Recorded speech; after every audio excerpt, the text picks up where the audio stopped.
Ward वासियों से मैं हाथ जोड़कर विनती करता हूं कि आप लोगों ने मुझे आशीर्वाद देकर यहाँ चुनाव लड़ने के लिए प्रेरित किया है। मैं आपके आशीर्वाद से चुनाव लड़ रहा हूँ। उसमें 1 नंबर बटन दबाकर दीप्ति प्रमोद दुबे जी को आप भारी मोहब्बत प्रदान करें और उसी तरह से पार्षद का जो रहेगा वो पिंक कलर, गुलाबी कलर में रहेगा, जिसमें आप 2 नंबर पर बटन बनाकर मुझे भारी मतों से विजयी बनाए। पार्टी दावा कर रही है और ज्यादा से ज्यादा पार्षद जीत के आएंगे नगर निगम में भाजपा के, और इस बार महापौर भाजपा बनेगा, ऐसा दावा किया जा रहा है भाजपा के नेताओं के द्वारा। क्या कहेंगे? तो मैं टिकट कभी नहीं मांगता अपने पार्टी से। टिकट मुझे उन्होंने देते हैं, आम जनता के सहयोग से आया है। और रही बात, मैं कभी भी उत्कल बहुल क्षेत्र से चुनाव नहीं लड़ा। पिछले बार भी मैं सामान्य क्षेत्र से चुनाव लड़ा था, सामान्य वर्ग में चुनाव लड़ा था, जिसमें से मेरे गिनती के 1-2 बस्ती थे। और इस बार भी चुनाव लड़ रहा हूँ, मात्र 1 बस्ती है।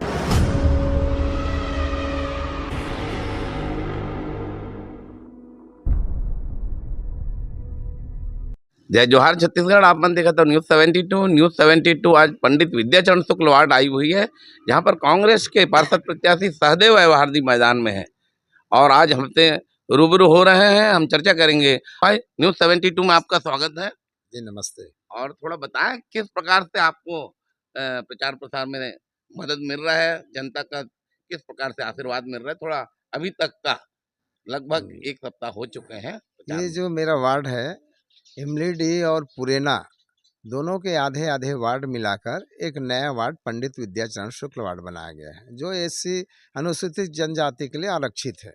यहाँ से कांग्रेस पार्टी ने मुझे उम्मीदवार बनाया है और वहाँ के आम जनता के मांग पर बनाया। सभी लोगों ने कहा है कि आपने जो महावीर नगर में जो आपने पुराने वार्ड में लगातार 15 साल से सतत कार्य करते आ रहे हैं, उससे प्रभावित होकर उन लोगों ने मेरी मांग की थी कि आप यहाँ से चुनाव लड़ें। और आम जनता जब मुझे मांग की चुनाव लड़ने के लिए और मैं उनके बीच में जा रहा हूँ, तो वे मुझे शहर से किसी प्रकार के वो बोलते हैं कि ऐसा कोई जगह में जाओ प्रचार करने के लिए जहाँ पे तकलीफ हो, पर आप लोग यहाँ हमारे भरोसे छोड़ दीजिए। ये आशीर्वाद, ये प्यार, ये स्नेह मुझे 50 वार्ड क्रमांक 50 विद्याचरण शुक्ल वार्ड के आम नागरिकों का, आम जनता का आशीर्वाद स्वरूप मुझे प्राप्त है। अभी तक आप पड़ोस की वार्ड रानी दुर्गावती वार्ड से लगातार वार्ड की जनता ने आपको 3 से 4 बार वहाँ पर पार्षद के रूप में सेवा किया, एमआईसी मेंबर रहे और सामान्य वार्ड होते हुए एक अनुसूचित जाति के व्यक्ति को वहाँ से कांग्रेस ने आपको हमेशा प्रत्याशी बनाया है। अभी भी वार्ड सुरक्षित है, सामान्य है, फिर ऐसी क्या नौबत आई कि आपको नया वार्ड है वो पंडित विद्याचरण में जाना पड़ा? थोड़ा बताएं। जी, मैं पार्टी कांग्रेस कमेटी का संत माता करमा ब्लॉक का ब्लॉक अध्यक्ष हूँ।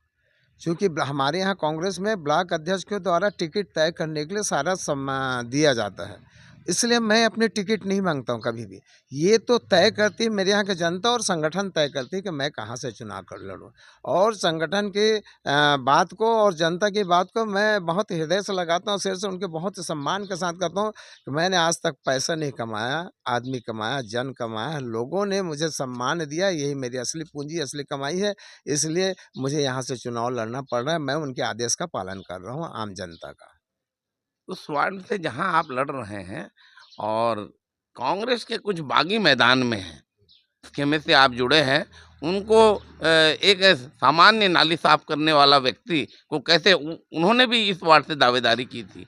इस प्रकार से जो प्रत्याशी बने हैं वहाँ निर्दलीय के रूप में, उनके द्वारा ये बयानबाजी की जा रही है, वायरल किया जा रहा है कि मैंने यहाँ से दावेदारी की थी, एससी सीट था।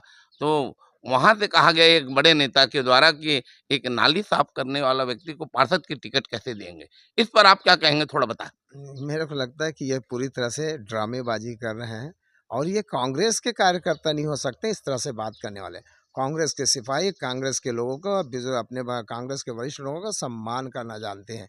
कभी भी कोई कांग्रेसी किसी कांग्रेस के खिलाफ इस प्रकार की बातें नहीं कर सकते।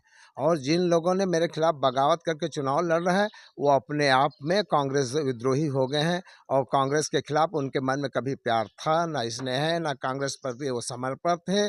वे कांग्रेस को बड़े नेताओं का आड़ में लेके अपनी रोटी सेकना चाहते हैं। और चूंकि मैं लगातार पार्षद रहा हूँ, आम जनता के सहयोग से चुनाव लड़ रहा हूँ और वो उसने टिकट मांगा, टिकट मांगने का पार्टी में सबको अधिकार है। पर योग्य योग्य पुरुष को, योग्य व्यक्ति को पार्टी टिकट, संगठन टिकट देती है और शायद उनको संगठन को ऐसा लगा कि मैं यहाँ से चुनाव लड़ सकता हूँ, इसलिए मुझे दिए। और जिन्होंने यहाँ जिनकी आप बात कर रहे हैं, मैं सुना हूँ उसने तो मेरे पोस्टर फाड़े, मेरे मुंह पर पोस्टर के, मेरे मुंह पर उन्होंने अपने स्टिकर चिपका है। उन्होंने तो ये तक के कह दिया है कि वहाँ बस्तियों में जाकर, क्योंकि मैं उत्कल समाज से बिलोंग करता हूँ, तो उन्होंने कहा कोई उड़िया को जिताने की जरूरत नहीं है, किसी उड़िया को अगर टिकट दिया है उसके मुंह का खाना चाहिए। इस तरह से बात गलत बातें करते, ये कोई अच्छे स्वभाव के व्यक्ति का कार्य नहीं हो सकता है। और इस तरह के लोगों के द्वारा हम लोग नज़रअंदाज कर चलते हैं। जो गंदगी जिनके में है वो अपने जीवन पर्यंत समाज में क्या, अपने घर के लिए भी वो सही नहीं हो सकता ऐसे व्यक्ति। और जो व्यक्ति किसी आदमी के लिए बुरा बोलते हैं, वो आदमी तो कतई ही किसी संगठन के लायक नहीं है, किसी पार्टी के लायक नहीं है, न ही आम जनता के लायक है। विरोधियों के द्वारा किया जा रहा है, क्या है मालूम नहीं, लेकिन उनके द्वारा कहा जा रहा है कि जिस वार्ड से वो 3 बार के पार्षद रहे हैं, वहाँ उनका काफ़ी विरोध होने के कारण, क्योंकि वहाँ बहुत ज़्यादा उत्कल समाज के लोग रहते हैं और विरोधी कह रहे हैं कि उत्कल समाज में सहदेव व्यवहार का यहाँ आना-जाना नहीं है, ना कोई सामाजिक कार्यक्रम में, ना कार्यक्रम में कहीं दिखते हैं, ना लोगों के बीच में उत्कल समाज के उठते-बैठते हैं। आज उनको उत्कल समाज का होने की ज़रूरत क्यों पड़ रही है, ऐसा करके दुष्प्रचार कर रहे हैं, इसलिए वार्ड छोड़कर आपको बाहर जाना पड़ा है, ऐसा कहा जा रहा है। मैंने कहा ना कि मैं टिकट कभी नहीं मांगता अपने पार्टी से। टिकट मुझे उन्होंने देते हैं, आम जनता के सहयोग से आया है। और रही बात, मैं कभी भी उत्कल बहुल क्षेत्र से चुनाव नहीं लड़ा। पिछले बार भी मैं सामान्य क्षेत्र से चुनाव लड़ा था, सामान्य वर्ग में चुनाव लड़ा था, जिसमें से मेरे गिनती के 1-2 बस्ती थे। और इस बार भी चुनाव लड़ रहा हूँ, मात्र 1 बस्ती है। और जहाँ तक कि मैं सोचता हूँ कि वो मुझे कह रहे हैं कि ये उत्कल समाज को समाज की ज़रूरत पड़ी है, कौन आदमी बगैर समाज के रह सकता है। मेरे भी समाज को बहुत प्यार है, मैं अपने समाज को बहुत मानता हूँ, पर वो राजनीतिक स्तर पे नहीं, दुख में, सुख में मेरे समाज का कैसा विकास हो। और ये लोग मेरे से चिढ़ क्यों रहे हैं? मेरे चिढ़ने का एक ही तरीका है, मेरे को समझ में आता है। मैंने इस 5 साल अपने समाज के लिए जाति प्रमाण पत्र की लड़ाई लड़ी है। उन्होंने ये सोचते हैं कि ये इस तरह से अपने समाज को आगे बढ़ाइए। मेरे समाज विरोधी लोग हैं जो मेरे से इस तरह से बातें कर रहे हैं। मेरे समाज मेरे साथ है, अन्य समाज मेरे साथ हैं, सर्व समाज मेरे साथ है। मेरे साथ साहू समाज है, सिंधी समाज है, यादव समाज है, ब्राह्मण समाज है। सभी समाज का आशीर्वाद लेके मैं चल रहा हूँ। मैं सामाजिक स्तर पर चुनाव नहीं लड़ता हूँ। मैं अपने काम, अपने व्यवहार, अपनी आदतों के दम पर अपने चुनाव लड़ता हूँ। इसीलिए शायद आम जनता, आम पब्लिक, हर लोग मुझे इस यहाँ से चुनाव लड़ने के लिए प्रेरित कर रहे हैं। समाज के लोग कह रहे थे जाति प्रमाण पत्र उत्कल समाज की बहुत बड़ी समस्या थी। इतने बड़े जवाबदेह पद पर रहते हुए सहदेव व्यवहार नगर निगम में अभी तक उत्कल समाज के लोगों का, जिस वर्ग से वे आते हैं, एक भी जाति प्रमाण पत्र बनाने में मदद नहीं हुआ है। क्या कहेंगे? ये गलत है। और कम से कम हमारे यहाँ 32 से 33 जाति प्रमाण पत्र बनाने में सफल हुए हैं। यहाँ तक कि मैं स्वयं अपनी जाति प्रमाण पत्र बनाकर चुनाव लड़ रहा हूँ। इससे बड़ी बात और क्या हो सकती है?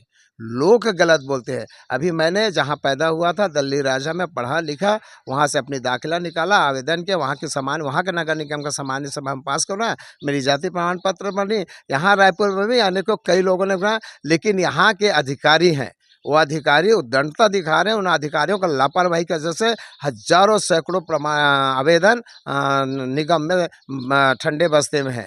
और यहाँ के नागरिकों, इस बार मेरी लड़ाई, प्रथम फोकस लड़ाई है कि मैं जाति प्रमाण पत्र की लड़ाई को बहुत आगे बढ़ाऊंगा। मेरे समाज के लिए, मेरी समाज नहीं, अन्य कई समाज हैं और यहाँ के लोकल भी है जो हमारे सतनामी समाज है, वो भी जाति प्रमाण पत्र के 1950 के रिकॉर्ड नहीं होने से जूझ रहे हैं।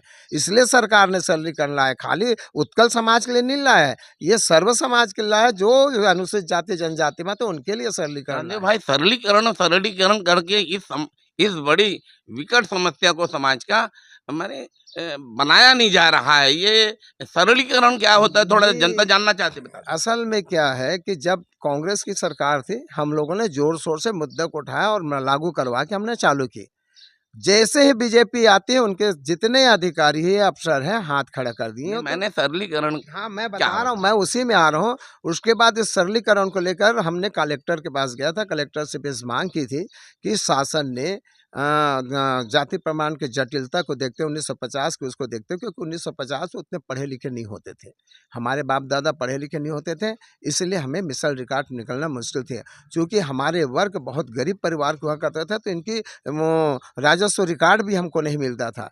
जब हमारे अब आज के लोग अपने पुत्र बेटों को बेटियों को पढ़ाने लगे हैं, हम उनकी भविष्य के लिए लड़ रहे हैं। सरलीकरण में आया है कि जो आदमी यहाँ पैदा हुआ है, जो आदमी यहाँ पे उसका पिता पैदा हुआ है, उसका बेटा पैदा हुआ है, और अगर यहाँ पर मतलब वो 25-30 साल से रह रहा है, 40 साल से रह, देश आज़ाद होने के बाद से रह रहा है, तो उन्हें यहाँ पे उसका लाभ मिलना चाहिए। इसलिए ये सरलीकरण है। ये शासन के निर्देशों में, उन कानून में स्पष्ट रूप से लिखा हुआ है, उल्लेख है, जिसको मैंने लगातार एमआईसी में रख के, और पहली बार एमआईसी में रख के तो उसी समय ही 27 आवेदन पास हुए थे और लगातार चल रहे हैं। लेकिन यहाँ से हम हमारे एमआईसी से हम पास कर रहे हैं, हम सामान्य समझ पास कर रहे हैं, लेकिन अधिकारी वर्ग यहाँ पर उसको अनदेखा कर रहे हैं, उसको नज़रअंदाज कर रहे हैं। ये बड़ी विडंबना है इस यहाँ के अधिकारियों की। सहदेव भाई, सरकार कांग्रेस की रही है, आप एमआईसी मेंबर रहे हैं।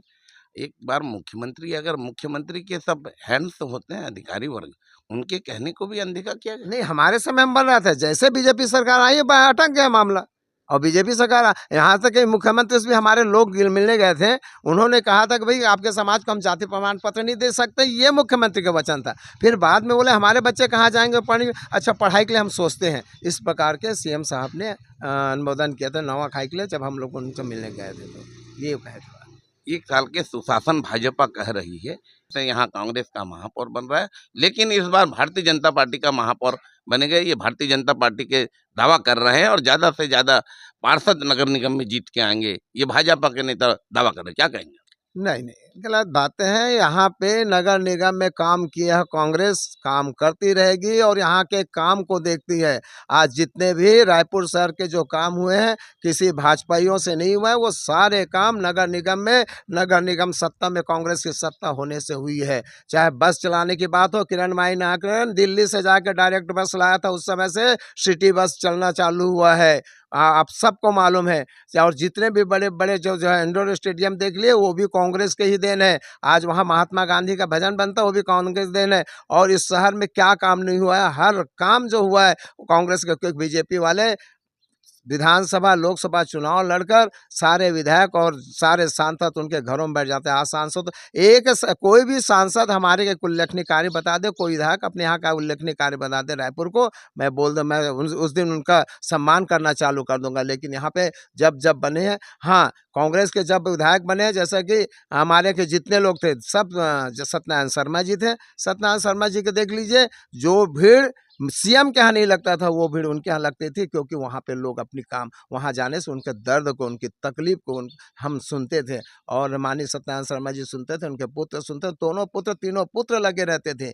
ये समाज सेवा का काम, ये लोगों का जन सेवा का काम कांग्रेस के लोगों के मन में है, यहाँ बीजेपी के मन में नहीं है। बीजेपी हिंदू मुस्लिम मन करके टाइम पास करती है, एंड आखिर में जब चुनाव आता है फिर हिंदू मुस्लिम करके अपने चुनाव जीतना जानती है। या अब तो प्रलोभन में आ गई है, झूठ में आ गया। पहले 15 लाख का झूठ दिए, इस बार महतारी वंदन का झूठ दिए। महतारी वंदन में ये बोले थे सीएम साहब, कलेक्टर के बीबी को भी 1000 रुपये मिलेगा महतारी वंदन में, रमन सिंह के बीबी को 1000 मिलेगा। वही बता दे रमन सिंह के बीबी को और कलेक्टर को दिए क्या, और कई माताएं रोड में भटक रही हैं उस 1000 रुपये के लिए। घोषणा पत्र भारतीय जनता पार्टी ने जारी किया है, इसमें महिलाओं को रजिस्ट्री में 25% का डिस्काउंट दिया जाएगा। जो जहां पर है झुग्गी बस्तियों में वहां पट्टा दिया जाएगा, जल कर में छूट दी जाएगी। ये सब घोषणा पत्र को लेकर आप क्या कहेंगे, थोड़ा बता। मुझे तो याद आ रहा है कि वही 15 लाख के रुपये की जब बात आई थी, तब एक प्रेस वालों ने अमित शाह जी से पूछे थे कि आपने अच्छे दिन का और ये 15 लाख का जो दिया था, भैया चुनाव जीतने के लिए तो सब बोलना पड़ता है। ऐसे ही है, ये कोई महिला हितैषी नहीं है, महिला विरोधी है। इस हिंदुस्तान के अंदर जितनी महिलाओं पर अत्याचार है, सारे बीजेपी के कार्यकर्ता, यहाँ तक यूँ विधायक और सांसदों कहाँ थे, ये महिलाओं का कहाँ से सम्मान करने लगे। ये महिला विरोधी है बीजेपी वाले, कभी भी महिलाओं को उत्थान में काम, ये वही सपने दिखा रहे हैं, मुंगेरी लाल के हसीन सपने दिखाने जा रहे हैं महिलाओं को। और चुनाव है, कैसे वोट मिले। मैं बताया ना, प्रलोभन देते हैं, लालच देते हैं और अपनी लालच में घेर कर इस प्रकार के काम करते हैं। उनको वोट चाहिए, वोट के सिवा कुछ नहीं चाहिए। हम महिलाओं के उद्धार के लिए लगातार काम करते हैं। मैं अभी इस कार्यकाल में मैं जब वो था, पार्षद था, एमआईसी मेंबर था, समाज कल्याण विभाग मिला था। देख लीजिए रिकॉर्ड उठा के, आपको पता चलेगा कितनी माता बहनों के लिए हम लोगों ने उनकी पेंशन की प्रक्रिया को। और एक और विडंबना सामने आई है, ये सरकार 1000 पेंशन जो महतारी वेतन बोलती है ना, कि देखो कितना बड़ी झूठ है। उन्होंने जो पेंशनधारी हमारी महिलाएं हैं, माता बहनें, विकलांग हैं, बुजुर्ग हैं, उनकी भी 500 रुपये 1000 रुपये में काट दिए। ये इनकी छल कपट है। ऐसे लोगों से आम जनता को सावधान होना चाहिए। जिनको पेंशन 500 मिल रहा था, 1000 रुपये देने महतारी वंदन, दोनों योजना अलग है। इन लोगों ने क्या किया, 1000 रुपये महतारी वंदन का भी पास किया, हमने पेंशन पास किया, दोनों में 500 रुपये डिवाइड कर दिए। ये मतलब इस तरह से कहाँ से पैसा मिल जाए, हम उनके पॉकेट से पैसा चुरा ले, ये इनकी नीयत है भाजपा वालों की। भारतीय जनता पार्टी के नेता कह रहे हैं कांग्रेसियों को महापौर प्रत्याशी कार्यकर्ताओं के बीच से नहीं मिला, जो आयातित करके नेताओं की पत्नी को चुनाव लड़ाया जा रहा है, क्या कहें? तो उनके यहाँ के प्रत्याशी भैया वो कौन से आम जनता के बीच की है, लगातार वो भी नेता नहीं, ही वो है। नेता प्रतिपक्ष रही है, 3 बार पार्षद रही है और कार्यकर्ता है भारतीय जनता पार्टी की। लेकिन भाजपा कह रहे हैं हमने नेता प्रतिपक्ष को मैदान में लाया है, उसका अधिकार है महापौर चुनाव लड़ना। लेकिन ये जो दीप्ति दुबे जी हैं, ये प्रमोद दुबे जी की पत्नी है, कह रहे हैं कांग्रेस में कार्यकर्ता के रूप में कब काम की है, ये आयातित है। ये भाजपा नेताओं का आरोप। जरा उठा के देखे वार्डों में टिकट वितरण इनको। अब मेरे वार्ड, पुराने वार्ड से अनामिका सिंह जी को दिए, ये है कौन, कौन से पार्टी से था, कब उन्होंने राजनीति में काम किया और कहाँ काम किया, कैसे काम किया, उनको कैसे टिकट दे दिए। एक पर हम हमारे महापौर पर इल्ज़ाम लगाते, अनामिका सिंह है कौन, कौन है। एक डॉक्टर को उठा के ज़बरदस्ती झोली में आम जनता के बीच में उठा के ला के पटक दिए, भैया इनको टिकट दीजिए, और सारे सरकारी कर्मचारियों से उनके प्रचार करा रहे हैं ये लोग हैं। और मेरे वार्ड में उनको कोई कार्यकर्ता नहीं मिला क्या, कि एक महिला गृहिणी बेचारी जो कुछ नहीं जानती राजनीति, उठो उनको ला के यहाँ पे पटक दिए, और वो आके बेचारी यहाँ परेशान होकर रो रही है कि मुझे कहाँ कहाँ तुम फंसा दिए ला के। ये और ये प्रमोद दीप्ति दुबे के काउंसलर हैं, पति महापौर रह चुका है, पति सभापति रह गया है, और जिस परिवार लगातार कांग्रेस को समर्थन करे, उनके लिए और कोई ये बीजेपी अपनी उल्लू सीधा करने के लिए कुछ भी बोलती, कभी भी कहीं पे भी कुछ भी बातें कर देती। अपने पूरे वार्डों में देख ले कैसे कैसे प्रत्याशी उतारे, आपको समझ में आ जाए। अगर ये अभी खूब हल्ला बोले, खूब हल्ला मचाए कि हम हमारे से 1 साल के सुशासन सरकार बहुत अच्छा कार्य की है, असल में इनके यहाँ साल भर तो नाकामी झेले ही झेले हैं, साथ में इनकी सबसे बड़ी नाकामी ये है, और ये डर है, इनके मन में डर बैठी है कि नगर निगम में ये जैसे भी कर ले, अगर ये छल कपट करेंगे जैसे कि विधानसभा में किए, लोकसभा किए, अगर ईवीएम से पिछले बार चुनाव, इसके पहले जो चुनाव होता था वो मत पत्र से होता था, इनको ईवीएम से चुनाव करने की क्यों जरूरत पड़ी। यही इनका डर खाया जा रहा है, इसलिए इन्होंने लेट किए चुनाव को। अगर इनका सुशासन अच्छा था तो समय में चुनाव करवा दिए होते, आज पब्लिक को भटकना नहीं पड़ता दर दर। अभी लोगों को सुबह उठकर जो अपने पार्षद को एक बार फ़ोन कर देते थे, चल देते थे और उनकी सफाई हो जाता था, उनका काम हो जाता था। आज वो किसके पास जाए पता नहीं। प्रतिदिन 25 से 30 ऐसे परिवार आते हैं जिनको अपने आधार कार्ड में दस्तखत नहीं करने से वो चॉइस सेंटर वाला उनके आधार कार्ड को फ्लिप नहीं कर पा रहे हैं। ऐसे परेशानियों से उनको जूझना पड़ रहा है। बच्चों के स्टाइपेंड के लिए जो सरकार के द्वारा जाति प्रमाण पत्र, निवास पर प्रमाण पत्र दिया जाता है, जिसके वजह से उनको स्टाइपेंड मिलता है, उसमें आज कौन दस्तखत। ये सरकार की नाकामी है। इन्हीं सब बातों को डरते हुए उन्होंने चुनाव को विलंब किया, बहुत लेट किया, और अब इनका जीत तो किसी सूरत में नहीं हो सकती। अगर ये जीतेंगे तो छल कपट करके जीतेंगे, और छल कपट इनके खून में है, बीजेपी के खून में है, बीजेपी की आदत में है, बीजेपी के व्यवहार में, बीजेपी के जितने कार्यकर्ता उनके नस नस में भरा हुआ है। और मैं चाहता हूँ उसके बावजूद भी कर ले, उसके निगम रायपुर शहर की जनता, छत्तीसगढ़ की जनता नगर निगम में कांग्रेस की सरकार बैठाएगी। मुझे विश्वास है, उम्मीद है यहाँ की जनता पर, और मैं विश्वास करता हूँ कि जनता हमें फिर से इनकी छल कपट से हमको विजय दिलाकर ही रहेगी। 11 तारीख को मतदान होना है, वार्ड वासियों को क्या कहना चाहेंगे? वार्ड वासियों से मैं हाथ जोड़कर विनती करता हूँ कि आप लोगों ने मुझे आशीर्वाद देकर यहाँ चुनाव लड़ने के लिए प्रेरित किया है। मैं आपके आशीर्वाद से चुनाव लड़ रहा हूँ।